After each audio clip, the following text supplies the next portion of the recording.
It's corporate power dictating. This is basically NVIDIA with the 30 series GPUs lying about their inventory during the pandemic. When then when the 40 series came out last year, suddenly there's a surplus of the 30 series GPUs. Yeah, it's artificial scarcity. It's, I mean, look at Cabbage Patch Dolls as a prime example of artificial scarcity, right? They held their stock back to drive up demand, right? And then, when demand was driven up through artificial scarcity, then they can jack up the prices, right? It's a perfect example of it. But this happens all across the industry, right? Look at your ISP. Your ISP, guarantee you, like 50% or more people in the chat have had the cost of their ISPs increase in the last year. Did you have, like, broadband access increased? No. Did they lay more fiber lines? No. Did any kind of, like, services, like, change that make, text coming to your home faster? No.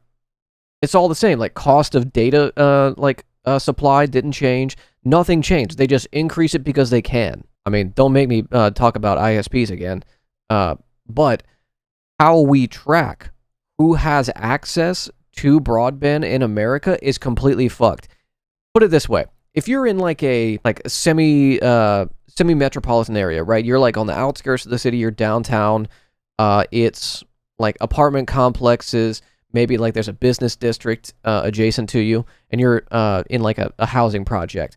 If one person in that apartment complex has access to internet, they count the entire block as having internet. Think about that. So we don't even know the actual number. It's something like, last time I checked, 120 million Americans don't have access to broadband. Yeah, if a single apartment in a block has access to internet, ISPs count the entire block as having it. Here, I'll show you. When I was working for the ISP in my area, my management had a talk with me because I was honest with customers as to why those in the non-fiber area that we covered were constantly having issues, right? The lines weren't shielded properly, so when like trucks or boats would go by stations and use CB radios, entire stations would go out. Radio frequencies, the salinity in the air, right? People mowing their lawns, and because we have soft soil, those lines not being buried deep enough would rise up eventually, and somebody would cut a copper line with their lawnmower. And when someone asked, like, why do we have these problems so often, I told them, your area's infrastructure is too bad to have fiber.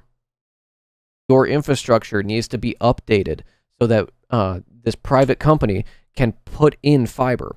Until then, you're going to have these issues because we're talking about lines that were put in the 80s. And they were like, oh, well, why doesn't the company put them in?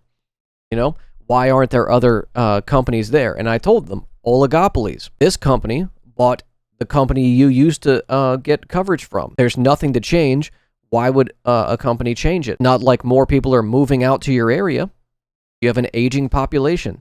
So yeah, why would the company do that? Is it good? No. But is it profitable? Fuck yeah.